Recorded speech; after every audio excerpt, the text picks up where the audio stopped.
Hello students, यहाँ पे मैं क्या बता रहा था तुम लोगों को।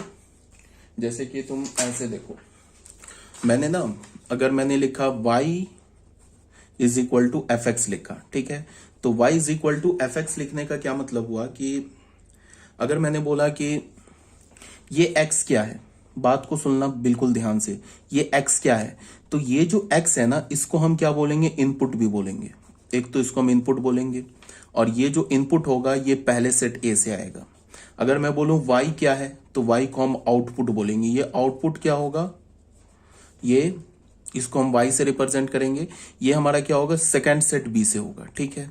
अब इसको बोलने के कई सारे तरीके हैं। जैसे हमने लिखा y ऑफ एफ एक्स ऐसे लिखा, तो अगर मैं बोलूं कि ये क्या लिखा है, इसको हम कैसे रीड करेंगे। एक तो एफ एक्स बोल दिया, एक क्या बोला, एफ ऑफ एक्स बोला। तो ये एफ ऑफ एक्स, ये जो देख रहे हो ना, ये एफ ऑफ एक्स क्या है, ये एफ ऑफ एक्स वाई के इक्वल है। और ये वाई क्या है, वाई जो है ना, ये इमेज है। किसका इमेज है, एक्स का इमेज है। इसका मतलब क्या है कि अगर तुम ना इस ब्रैकेट के अंदर, इस ब्रैकेट जो दिख रहा है ना, इस ब्रैकेट के अंदर अगर तुम कोई एलिमेंट डालोगे, तो ये जो पूरा एफ ऑफ एक्स हो जाएगा, ये क्या हो जाएगा, उसका इमेज हो जाएगा। फॉर एग्जाम्पल मान लो कि हमने एफ ऑफ एक्स को लिख दिया एक्स स्क्वायर के इक्वल, ये रूल लिख दिया। तो अगर हमने एफ ऑफ टू लिखा, एफ ऑफ टू बोलेंगे या एफ टू लिखा, तो ये किसके इक्वल हो जाएगा, टू स्क्वायर। ये क्या हो जाएगा, फोर। इसी फोर को हम वाई बोलेंगे और इस टू को हम एक्स बोलेंगे, ठीक है। तो अगर मैं बोलूं कि टू कौन से सेट का एलिमेंट है, तो टू जो है ना हमारा फर्स्ट सेट का एलिमेंट है। और फिर मैं बोलूं एफ ऑफ टू क्या है, अगर मैं तुमसे बोलूं ना कि एफ ऑफ टू बताओ क्या है, तो तुम बोलोगे कि जो एफ ऑफ टू है वो टू एलिमेंट का इमेज है, जिसको हम y बोलते हैं, जो कि 4 के इक्वल है, ठीक है। तो यहां पे जो हम डालते हैं ना इस ब्रैकेट के अंदर, ये सेट ए का एलिमेंट डालते हैं, और उसके बाद जो बाहर आता है ना नंबर बन के, जो फॉर्मूला हमने लगा दिया ना एक्स स्क्वायर, तो इस एक्स स्क्वायर से जो ये नंबर बन के आए, ये y है। ये y क्या है, 4 है। 4 क्या है, 2 का इमेज है। 2 क्या है, 4 का प्री इमेज है, ठीक है। ये सब बात आ रही होगी समझ में। फिर मैंने क्या बोला कि x को हम इनपुट भी बोलते हैं, या फिर हम इसको ये भी बोलते हैं set of first set of element, set of first set element. और 4 को हम क्या बोलेंगे कि सेकंड सेट का एलिमेंट है, ठीक है। ये सब बात आ रही होगी समझ में। उसके बाद मैंने क्या बोला कि फंक्शन में हम लोग जनरली क्या करते हैं कि फंक्शन के को हम जो रूल लिखते हैं ना, वो एज अ फॉर्मूला लिखते हैं इन जनरल। मैक्सिमम क्या 100% केसेस में देखोगे कि फंक्शन आगे अभी जितने भी तुम देखोगे वो एज अ रूल लिखेंगे। जैसे कि हम रिलेशन में क्या करते थे, रिलेशन में हम करते थे वो भी रूल लिखते थे, बट रूल को किस फॉर्म में लिखते थे, रूल को जनरली हम सेट बिल्डर के फॉर्म में लिखते थे, याद करो, रिलेशन में। फंक्शन में क्या करेंगे कि रूल को हम क्या लिखेंगे, एज अ फॉर्मूला लिखेंगे, एज अ एक्सप्रेशन लिखेंगे। जैसे मैंने लिखा ना कि y is equal to f x, ऐसे लिखा, y is equal to f x is equal to, मैंने लिख दिया कुछ भी, जैसे लिख दिया root under x minus one. तो ये जो root under x minus one है ना, ये रूल है। ये क्या हमारा रूल है, जिस रूल से x जो कि फर्स्ट सेट का एलिमेंट है, y जो कि सेकंड सेट का एलिमेंट है, ये x y से एसोसिएट होगा। किस रूल से, इस रूल से, ठीक है। ये हमारा रूल लिखा हुआ है, ठीक है। इस रूल से x जो कि फर्स्ट सेट का एलिमेंट है, y जो कि सेकंड सेट का एलिमेंट है, आपस में एसोसिएट होगा, ठीक है। तो ये बात आ रही होगी समझ में। x को हम क्या बोलेंगे, इनपुट बोलेंगे, फर्स्ट सेट से आएगा। y को क्या बोलेंगे, आउटपुट बोलेंगे, सेकंड सेट से आएगा। और इसे हम क्या रीड करेंगे, f ऑफ x। ये f ऑफ x, ये पूरा f ऑफ x क्या लिखा हुआ है, ये पूरा f ऑफ x y के इक्वल है। बच्चों को बहुत कंफ्यूजन होता है, तुम भी को कुछ बच्चे सोच रहे होंगे कि ये क्या, एक ही बात को बार बार रिपीट कर रहे होंगे। बट होता क्या बच्चे को, जैसे तुम बच्चे हमेशा कंफ्यूज होंगे, उनसे बोलो कि f ऑफ x क्या y के इक्वल है, बोलेंगे नहीं, सीधे बोलेंगे नहीं। उनसे बोले, अगर उनसे पूछो कि यहां पे, जैसे अगर तुम मान लो कि किसी बच्चे से पूछो कि root under x minus one किसके इक्वल है, तो अगर मैं बोलूं कि root under x minus one किसके इक्वल है, क्या वाई के इक्वल है, तो वो भी बहुत बच्चे बोलते नहीं, आंसर करेंगे नहीं। देखो यहां पे तीनों इक्वलिटी का साइन है, तो y किसके इक्वल है? fx के इक्वल है। fx किसके इक्वल है? Root under x minus y के, x माइनस 1 के इक्वल है। इसका मतलब कि ये y fx और रूट अंडर x माइनस 1 ये एक ही चीज लिखा हुआ है। अगर मैंने रूट अंडर x माइनस 1 लिखा ना तो इसका मतलब मैंने y लिख दिया, और इसका मतलब कि हमने f ऑफ x लिख दिया या fx लिख दिया। अब इस f ऑफ x के अंदर जो x लिखा है ना, ये जो एलिमेंट है ये फर्स्ट सेट से आ रहा है, इसको समझना है। इसके अंदर जो लिखा है ये फर्स्ट सेट का एलिमेंट है, और इसके अंदर इस ब्रैकेट के अंदर अगर मैं जो भी फर्स्ट सेट का एलिमेंट डालूं, मान लो कि जैसे यहां हमने 2 डाला तो इसका इमेज क्या मिल गया? हमें 4 मिल गया। तो ये जो 4 है ये y के इक्वल है, और ये जो y है ये सेकंड सेट से आ रहा है। इन सबको समझना होगा, ठीक है? आगे बात समझ में। तो यहां पे हमने क्या किया? एक सेट लिया a, एक सेट लिया b, और एक रूल लिखा f of x is equal to x square is a function from a to b। अब इस रूल से क्या होगा? सेट a का हर एक एलिमेंट सेट b के एलिमेंट से एसोसिएट करेगा।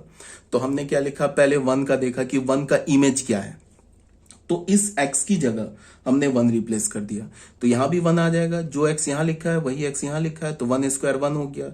इसका क्या मतलब हो गया कि 1,1 अगर हम ऑर्डर पेयर में लिखेंगे तो 1 1 से रिलेटेड है, तो 1,1 एलिमेंट हो जाएगा फंक्शन का। फिर -1 का स्क्वायर क्या हो गया? 1, तो फिर इसका मतलब -1 भी 1 से रिलेटेड है, तो -1,1 ये भी एलिमेंट हो गया फंक्शन का। फिर 2 का एलिमेंट निकाला, 2 का इमेज निकाला, हमें 4 मिल गया, तो 2,4 भी एलिमेंट हो गया फंक्शन का। -3 का इमेज क्या मिला? 9, तो -3,9 भी एलिमेंट हो गया किसका? फंक्शन का। ये आगे बात समझ में। तो फिर देखो बच्चों, हमने क्या किया कि ये जो अभी हमने ऑर्डर पेयर लिया ना, ये सारे ऑर्डर पेयर, इसको हमने ऐसे लिख दिया। तो ये किस फॉर्म में फंक्शन लिखा हुआ है? रोस्टर फॉर्म में ये फंक्शन लिखा हुआ है। ये फंक्शन रोस्टर फॉर्म में लिखा हुआ है। इसका डोमेन क्या होगा? हर एक ऑर्डर पेयर के पास जाओ, उसका फर्स्ट एलिमेंट उठा के सेट बना दो, तो ये डोमेन हो जाएगा। अच्छा, इसमें ना फंक्शन में एक बात को ध्यान में रखो। फंक्शन में मैंने क्या बोला? फंक्शन का रूल क्या बताया था? फंक्शन का ये रूल बताया था कि पहले सेट के हर एक एलिमेंट का इमेज आना चाहिए। इसका मतलब ये है कि जब भी तुम फंक्शन को ऑर्डर्ड पेयर में लिखोगे तो हर एक ऑर्डर्ड पेयर, जब भी फंक्शन को ऑर्डर्ड पेयर में लिखोगे तो क्या होगा? उस ऑर्डर्ड पेयर में फर्स्ट सेट के सारे एलिमेंट आ रहे होंगे। समझ रहे हो? अगर फंक्शन को मैं ऑर्डर्ड पेयर में लिखूं तो हर एक ऑर्डर्ड पेयर में तुम जाओ, अगर ऑर्डर्ड पेयर में जाओ, फर्स्ट सेट का हर एक ऑर्डर्ड पेयर में जाओ और उसके फर्स्ट एलिमेंट का सेट बना लो, तो तुम देखोगे कि फर्स्ट सेट आ गया, सेट ए आ गया। क्यों आ जाएगा? बिकॉज अगर वो फंक्शन है तो ए सेट के हर एक एलिमेंट का इमेज मिलेगा ना। तो होता क्या है कि फंक्शन में जो, अगर मैं बोलूं ना कि फंक्शन ए से बी में है, तो जो पहला सेट होता है ना बच्चे, जो पहला सेट होता है वो डोमेन हो जाता है। उसमें कोई डोमेन निकालने वाली जैसी कोई बात ही नहीं है। अगर मैंने बोला कि फंक्शन बी से सी में है और मैं बोलूं कि बताओ फंक्शन का डोमेन क्या है, तो तुम बोलोगे कि फंक्शन बी से सी में है, तो जो बी सेट है वो डोमेन हो गया। क्यों डोमेन हो गया? कि अगर तुमने फंक्शन है अगर बी से सी में, तो इसका मतलब बी सेट के सारे एलिमेंट का इमेज मिलेगा। बी सेट के सारे एलिमेंट का इमेज मिलेगा तभी तो वो फंक्शन होगा। तो बी सेट के अगर सारे एलिमेंट का इमेज मिलेगा, तो अगर मैं उस फंक्शन को ऑर्डर्ड पेयर में लिखूं और ऑर्डर्ड पेयर के पहले एलिमेंट का मैं सेट बना दूं, तो हमें कौन सा सेट मिलेगा? सेट बी मिलेगा। ठीक है, तो अगर मैंने फंक्शन बोला ए से बी और मैंने बोला डोमेन क्या है, तो डोमेन सेट ए हो जाएगा। अगर मैंने बोला फंक्शन बी से सी में और मैंने बोला कि डोमेन क्या है, तो सेट बी हो जाएगा। ठीक है, अब रेंज हमें निकालना होगा। और जैसे मैंने रिलेशन में क्या बोला था कि जो सेकंड सेट होता है वो हमेशा कोडोमेन होता है, वही सेम बात यहां पे भी है। फंक्शन में भी जो सेकंड सेट होता है ना, वो कोडोमेन होता है। सेकंड सेट क्या होता है? कोडोमेन।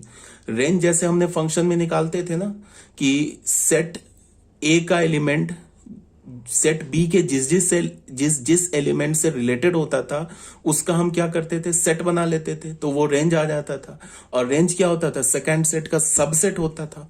वही काम हम यहां भी करेंगे।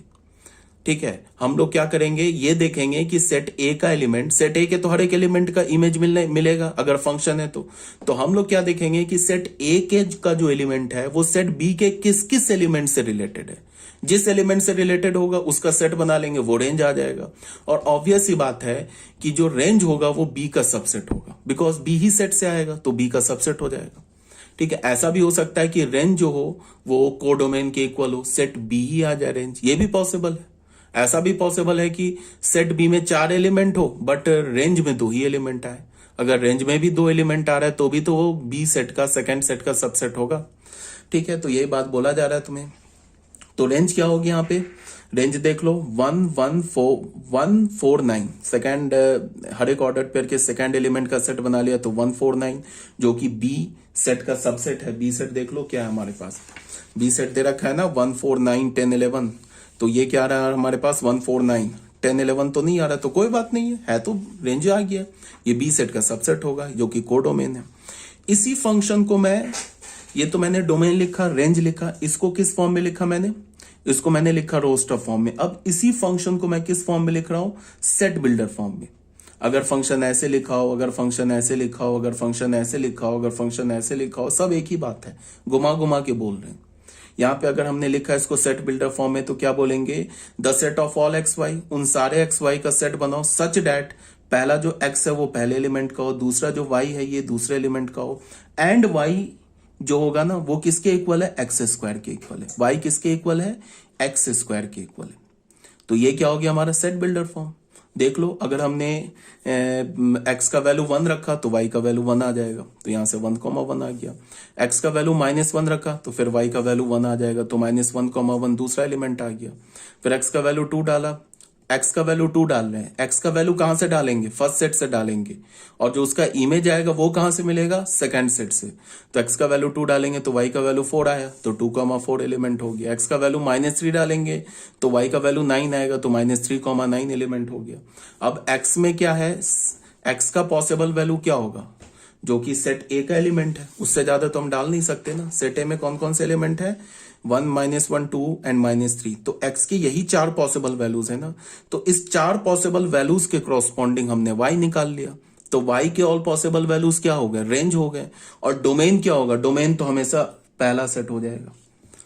अगर मैं फंक्शन ले रहा हूं तो डोमेन तो हमेशा पहला सेट हो जाएगा। हाँ, अगर मैं रिलेशन ले रहा हूं तो फिर डोमेन ऐसा भी हो सकता है कि वो पहला सेट ना आए, पहले सेट का 2 ही एलिमेंट आए, या पहले सेट का 1 ही एलिमेंट आए, या ये भी हो सकता है कि डोमेन आए ही नहीं, सीधे डोमेन 5 हो जाए अगर एम्प्टी रिलेशन है तो। ठीक है, ये सब बात समझ में आ रही होगी। तो जनरली हम लोग क्या करेंगे, फंक्शन को मोस्ट ऑफ द केसेस, मतलब 99% केस में ऐसे नहीं लिखेंगे, ऐसे भी नहीं लिखेंगे। फंक्शन को हम लोग जनरली फॉर्मूला से लिखेंगे, ऐसे लिखेंगे। ये हमारा स्टैंडर्ड नोटेशन है, रूल है, for which x belongs to a associates with y belongs to b। जिस रूल से जो x जो कि सेट a का एलिमेंट है, y जो कि सेट b का एलिमेंट है, जिस रूल से एसोसिएट हो रहा है उस रूल को हम लिखते हैं फंक्शन में। ठीक है, और x क्या होता है हमारा, pre image of y under f, और y क्या हमारा, image of x under f। ठीक है, अब एरो डायग्राम से देख लेते हैं। ये हमारा कुछ नहीं लिखा हुआ है,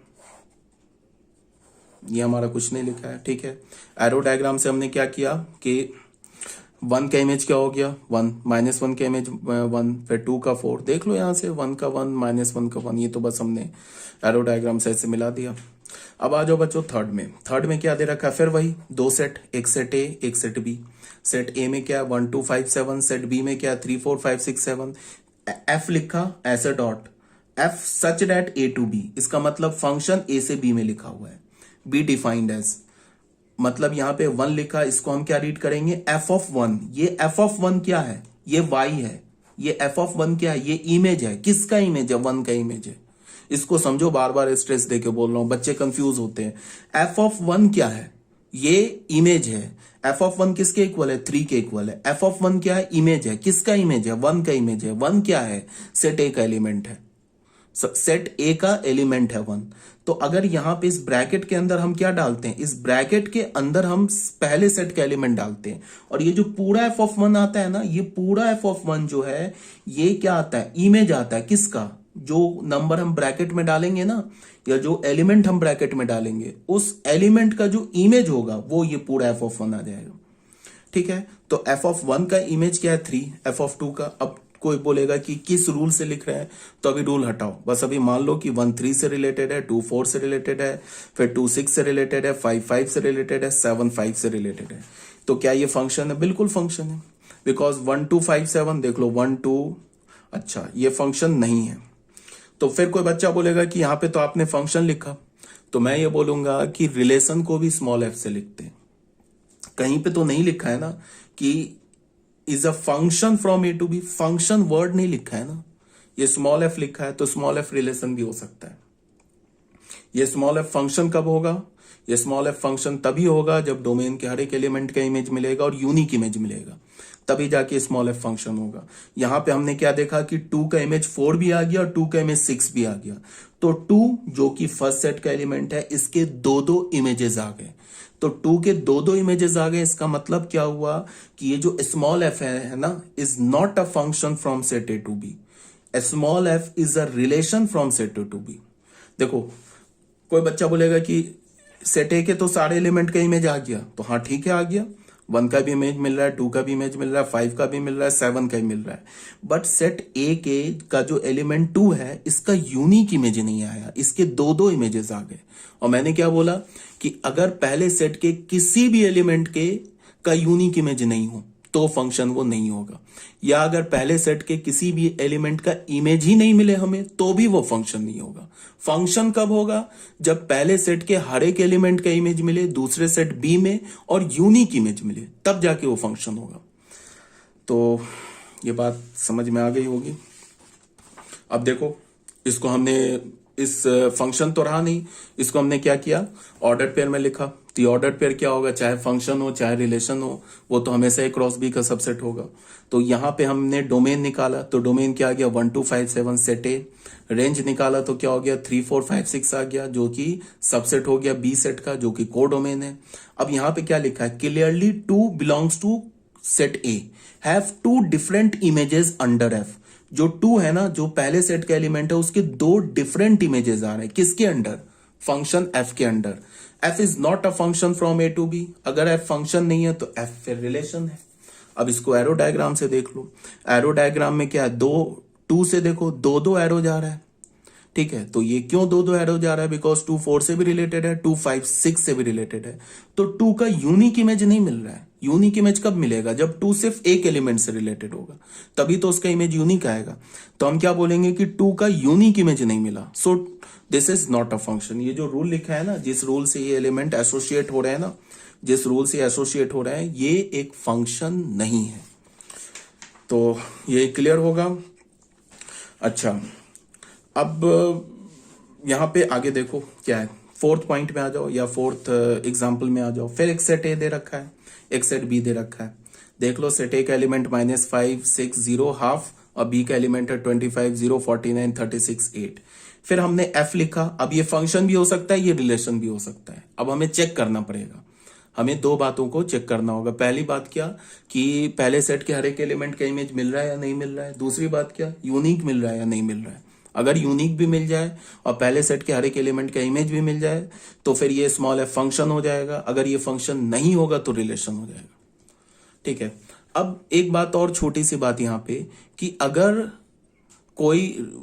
अगर मैंने सेट ए को सेट बी के एलिमेंट से एसोसिएट किया, तो अगर फंक्शन नहीं है तो फिर वो रिलेशन होगा। बट अगर रिलेशन नहीं है, अगर फंक्शन नहीं है, तब गारंटी बोलेंगे कि वो क्या है? रिलेशन होगा, ठीक है। और अगर रिलेशन नहीं है तो रिलेशन तो होगा ही हमेशा। ये तो ऐसा हम उल्टा तो बोल नहीं सकते। अगर मैंने सेट ए लिख दिया, सेट बी लिख दिया, और सेट ए का कोई भी एलिमेंट सेट बी के किसी भी एलिमेंट से एसोसिएट ना हो तो भी रिलेशन है। सेट ए का सारा एलिमेंट सेट बी के सारे एलिमेंट से रिलेटेड हो तो भी रिलेशन। तो रिलेशन तो होना ही होना है, ठीक है। तो हम क्या बोल सकते हैं कि if f is not a function, अगर हमारा फंक्शन नहीं है, then it can not be a relation. वो एक क्या मैंने बोला? If f is not a function then f is a relation. अगर एफ हमारा फंक्शन नहीं है तो ये क्या इंप्लाई करेगा? एफ इज अ रिलेशन, ठीक है। ऐसा नहीं होगा कि फंक्शन नहीं है तो फिर चलो कुछ भी नहीं है। फंक्शन नहीं है तो रिलेशन है।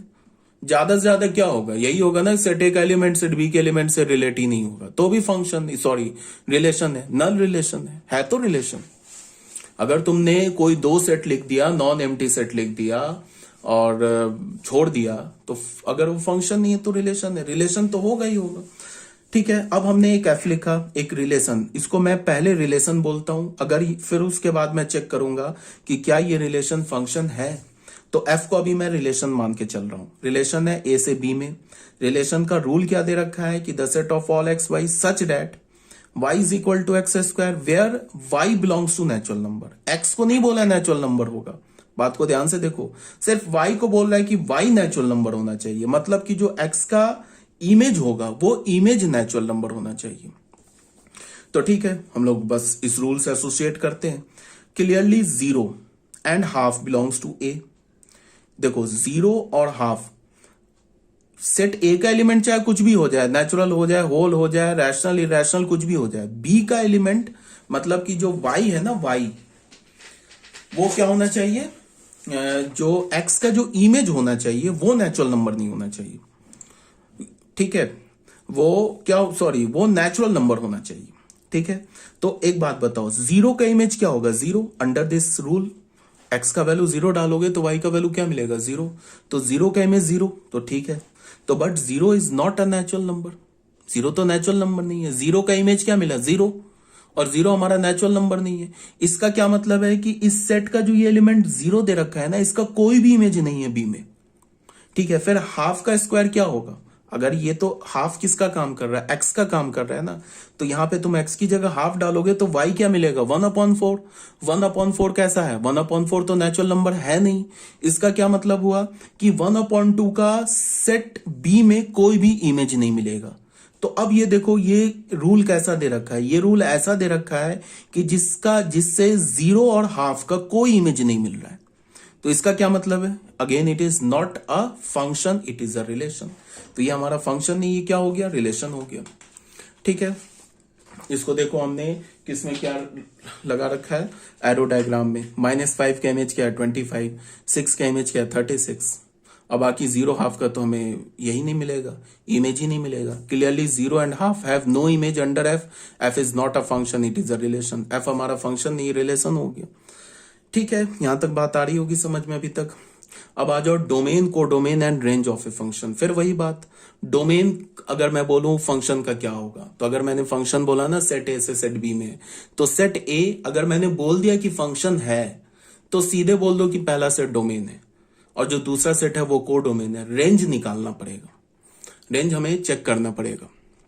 ठीक है, तो अगर मैंने एफ बोला ए टू बी, अब यहां पे मैंने बोल दिया function from a to b, f को मैंने फंक्शन बोल दिया ऐसे बी में है, तो जो पहला सेट होता है ना, ये डोमेन ऑफ द फंक्शन हो जाता है। जो दूसरा सेट होता है ना बी, ये को डोमेन ऑफ द फंक्शन हो जाता है। अब रेंज क्या होगा, रेंज के लिए वही बात कि हमें देखना होगा कि डोमेन का जो एलिमेंट है वो को डोमेन, मतलब सेकेंड सेट के किस किस एलिमेंट से एसोसिएट हो रहा है। सेकेंड सेट के जिस जिस एलिमेंट से वो एसोसिएट हो रहा है उस एलिमेंट का सेट बना लो, वो रेंज आ जाएगा। रेंज हमेशा सेकेंड सेट का सबसेट होगा, यही बात बोला जा रहा है। Set of all F images is called range. F images, F images का मतलब क्या होगा कि एक्स का इमेज, जितने भी एक्स का इमेज आएगा ना अंडर द फंक्शन एफ, जितने भी एक्स का इमेज आएगा अंडर द फंक्शन एफ, उन सारे एक्स के इमेज का तुम सेट बना लो तो वो क्या आ जाएगा, रेंज। ठीक है, इसी को हम लोग देखो सिंबल में कैसे लिखेंगे, एफ लिखा और ये पूरा सेट ए डाल दिया। एफ के अंदर क्या डाल दिया, सेट ए।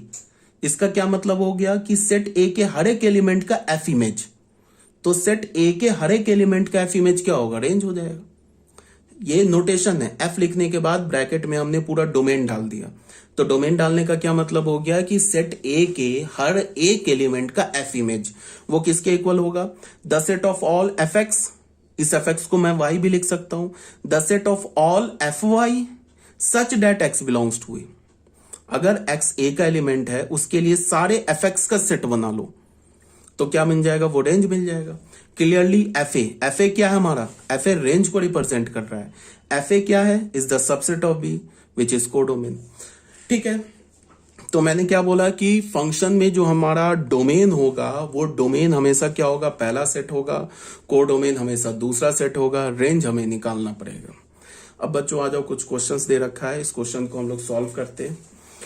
इसमें क्या है कि हमारे पास if x, y belongs to 1 2 3 4, x और y किस सेट का एलिमेंट है, 1 2 3 4 इस सेट का एलिमेंट है, then which of the following are functions in the given set. इस सेट में देखो, अब मैंने क्या बोला था, रिलेशन बोला था ना कि सेट ए से सेट ए में भी हो सकता है, तो फंक्शन भी सेट ए से सेट ए में हो सकता है। तो इसका मतलब क्या हो गया कि पहला सेट भी है और जो दूसरा सेट बी है वो भी ए है। तो अगर मैंने बोला कि function from set A to set a, इसका मतलब क्या होगा कि सेट ए का एलिमेंट सेट ए के एलिमेंट से एसोसिएट होगा। ठीक है, यहां पे हमारे पास 4 रिलेशंस दे रखे हैं। अब हमें चेक करना है कि कौन सा रिलेशन फंक्शन है। Also in case of function give its range, अगर इसमें से कोई फंक्शन है तो उसका रेंज भी निकालो। ठीक है, बस शुरू हो जाते हैं हम लोग। यहां पे देखो, पहला क्या दे रखा है कि the set of all x y such that y is equal to x plus 1। उन सारे एक्स वाई का सेट बनाओ जिसमें वाई क्या हमारा एक्स प्लस 1 है। तो इसको हम क्या बोलेंगे, ये देख लो, यहां पे हमने y को क्या बोला, x प्लस 1 बोला, तो कोई दिक्कत नहीं है। x कहां से आएगा, पहले सेट से आएगा। y कहां से आएगा, ये भी पहले सेट से आएगा। तो 1 का इमेज क्या हो जाएगा, 1 यहां डालेंगे तो 1 का इमेज 2 हो जाएगा।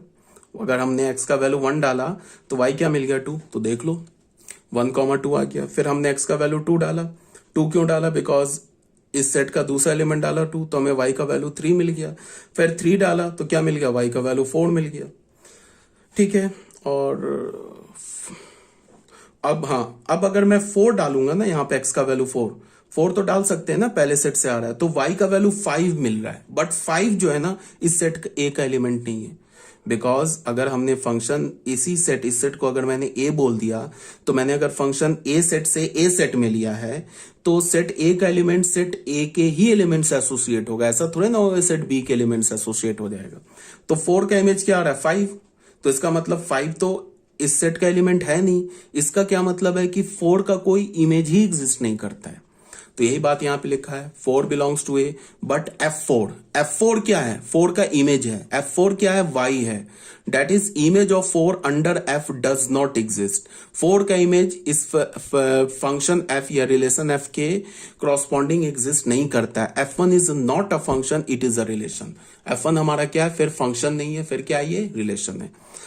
तो ये हो गया हमारा फर्स्ट। बी में क्या बोल रहा है, सेकंड जो रिलेशन दे रखा है उसमें क्या बोल रहा है, उसमें ये बोल रहा है कि F2 क्या दे रखा है, the set of all x y such that x plus y 4 से ग्रेटर होना चाहिए।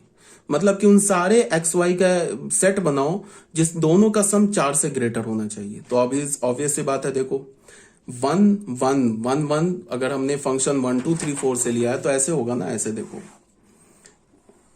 ये भी सेट हमारा 1A और ये भी सेट A। तो A सेट का एलिमेंट खुद से A सेट के एलिमेंट से एसोसिएट होगा। 3 4 1 2 3 4 क्या बोल रहा है, रूल क्या दे रखा है, एक्स वाई का सेट बनाओ such that x plus y is greater than 4, ऐसे दे रखा है ना। तो मान लो कि हमने 1 उठाया, तो देखो 1 प्लस 1 2 होता है, 4 से तो ग्रेटर है नहीं, तो 1 1 से रिलेटेड नहीं होगा। 1 और 2 को देखते हैं तो 1 प्लस 2 3 होगा, तो ये भी नहीं है 4 से ग्रेटेड, तो ये भी नहीं रिलेटेड होगा। 1 3 देखते हैं तो 1 प्लस 3 4 होगा, तो 4 4 से तो ग्रेटर नहीं होता है, तो ये भी नहीं रिलेटेड होगा। बट 1 4 रिलेट हो जाएगा, बिकॉज 1 प्लस 4 इज 5 और 5 क्या है, ग्रेटर देन 4। अब 2 1 से नहीं होगा, 2 2 से नहीं होगा, ठीक है, बट 2 3 से हो जाएगा, फिर 2 4 से भी हो जाएगा। देखो जैसे ही 2 3 से हुआ, 2 4 से हुआ, यहीं पे रुक गए, बोला कि it is not a function, it is a relation, because 2 का यूनिक इमेज नहीं आया। समझ रहे हो बात को। अब 3 1 से नहीं होगा, फिर 3 2 से भी हो जाएगा, फिर 3 3 से भी हो जाएगा, 3 4 से भी हो जाएगा, फिर 4 1 से हो जाएगा, फिर 4 2 से भी हो जाएगा, 4 3 से भी हो जाएगा, 4 4 से भी हो जाएगा। तो ये तो ऑब्वियस सी बात है, it is not a function, it is a relation. तो यहाँ पे ये दे रखा है, देख लो, तो सबको मैंने ऑर्डर पेयर में ले लिया है, ठीक है। क्लियरली 2 3 4 देख लो, 2 का भी 2 जो है, अब तुम अगर ऑर्डर्ड पेयर में देखोगे तो इस ऑर्डर्ड पेयर को देखो और इस ऑर्डर्ड पेयर को देखो, यहाँ इस दोनों ऑर्डर्ड पेयर का जो पहला एलिमेंट है वो दोनों में आ रहा है, यहाँ भी 2 आ रहा है, यहाँ भी 2 आ रहा है। इसका मतलब क्या हुआ कि 2 का इमेज 3 भी है और 2 का इमेज 4 भी है, which is not possible in the case of function. So it is not a function, it is a relation. Clearly 2 2 3 and 4 have appeared more than once as first component of ordered pair। अगर कोई भी element एक से ज्यादा बार दिखाई दे ordered pair में, इसका मतलब है कि उसका एक से ज्यादा इमेज है, तो एक से ज्यादा इमेज है तो वो फंक्शन नहीं है। Clearly 2 3 and 4 have appeared more than once as first component of ordered pair means 2 3 and 4 have more than one image। 2 3 और 4 का एक से ज्यादा इमेज है, ठीक है। So it is not a function, this implies F2 is not a function, it is a relation। अब बच्चों आ जाओ F3 में। F3 में क्या बोल रहा है कि the set of all x y such that y is less than x. Y क्या होना चाहिए, मतलब कि जो सेकंड एलिमेंट है वो पहले एलिमेंट से छोटा होना चाहिए। तो फिर तुम देख लो, अगर हम लोग इसको ना ऐसे करके देख ले, अगर हम लोग इसको सेट ए बना ले, ए से में सेट में फंक्शन है ना, अभी तो फंक्शन नहीं बोल सकते, रिलेशन बोलेंगे 1 2 3 4 1 2 3 4। F3 दे रखा है ना, F3 क्या दे रखा था, set of all x y such that y is less than x, ये दे रखा है ना। तो बताओ इसमें बोलो 1 किससे रिलेटेड होगा, 1 1 से रिलेटेड नहीं होगा, 1 2 से नहीं, वाई होना चाहिए छोटा, तो यहां छोटा होना चाहिए, तो 1 से छोटा तो कोई नहीं है, तो 1 किसी से भी रिलेटेड नहीं होगा, तो 1 किसी से भी रिलेटेड नहीं, तो पहले ये फंक्शन खत्म हो गया। अब अगर हम लोग सब सारे ऑर्डर्ड पेयर देख लेते हैं, 2 किससे रिलेटेड होगा, 2 जो होगा 2 1 से रिलेटेड होगा, बिल्कुल होगा, बिकॉज y है ना, इससे छोटा है। 2 2 से नहीं होगा बिकॉज ये तो इक्वल है। 3 से भी नहीं होगा, y तो बड़ा हो गया। अब 3 किससे रिलेटेड होगा, 3 1 से भी होगा, 3 2 से भी होगा, बस हो गया। 4 किससे रिलेटेड होगा, 4 1 से होगा, 4 2 से होगा, 4 3 से भी होगा। तो यहाँ पे मैंने इसको ऑर्डर पेयर में लिख दिया, देख लो, यहाँ पे मैंने ना इसको ऑर्डर पेयर में लिख दिया। तो clearly 4 have 2 different images, hence F3 is not a function, it is a relation. अब आ जाओ फोर्थ पार्ट में। फोर्थ पार्ट में क्या बोल रहा है, the set of all x y such that x plus y is equal to 5। उन सारे एक्स वाई का सेट बनाओ जिसमें x और y का सम 5 हो। तो इस टाइप के क्वेश्चन को हम कैसे करते हैं, बहुत सिंपल सा है। x प्लस वाई 5 के इक्वल है, तो y का वैल्यू क्या है, 5 माइनस एक्स। x किसे रिप्रेजेंट कर रहा है, फर्स्ट सेट जो हमारा सेट A है, ये जो सेट है 1 2 3 4, इसके एलिमेंट को रिप्रेजेंट कर रहा है। तो हमने बारी बारी से एक एक नंबर डालना शुरू कर दिया। x का वैल्यू 1 डाला तो y का वैल्यू 4 मिल गया, तो 1 4 आ गया फंक्शन के एलिमेंट। देख लो 1 + 4 5 है। फिर हमने x का वैल्यू 2 डाला, y का वैल्यू 3 मिल गया, फिर 2 3 एलिमेंट आ गया फंक्शन का। फिर x का वैल्यू 3 डाला, y का वैल्यू 2 आ गया, फिर 3 2 मिल गया फंक्शन का। फिर x का वैल्यू 4 डाला तो y का वैल्यू 1 मिल गया, तो क्या हो गया 4 1 आ गया फंक्शन का एलिमेंट। फिर हमने क्या किया, बस हो गया, 4 ही तक तो डालना था, 1 2 3 4। अब आ जाओ, इसको हमने ऑर्डर्ड पेयर में लिखा, तो क्या हो गया 1 4 2 3 3 2 4 1। अब ये फंक्शन है, क्यों, बिकॉज पहले सेट जो है, पहला सेट जो हमारा ए सेट दे रखा है 1 2 3 4, इसके हर एक एलिमेंट के इमेज आया और यूनिक इमेज आया। ऐसा तो नहीं है कि 1 के 2 इमेजेस आ गए, 2 के 2 इमेजेस आ गए, 3 के 2 इमेज आ गए, 4 के 2 इमेज आ गए। पहले तो सेट ए के हर एक एलिमेंट का इमेज आया और यूनिक इमेज आया, so it is a function, it is not a relation. Clearly every element of set A have unique image in set B. F is a function from set A to set B. मैंने set A से set B में लिख दिया, but B तो है ही नहीं set A to set A. PDF अगर तुम लोगों ने लिख लिया है, मैं थोड़ा जल्दी में बनाता हूँ पीडीएफ, तो उसमें क्या होता है, थोड़ी प्रिंटिंग कह रहा हूँ, सॉरी, थोड़ी लिखने में मिस्टेक हो जाती है, तो इसीलिए मैं कोशिश करता हूँ कि पहले वीडियो बना लो, उससे पता चल जाता है कहाँ मिस्टेक हो रहा है। तो अगर तुमने पीडीएफ लिख लिया तो इसे करेक्ट कर लेना। तो ये हमारा क्वेश्चन 1 क्लियर हो गया होगा।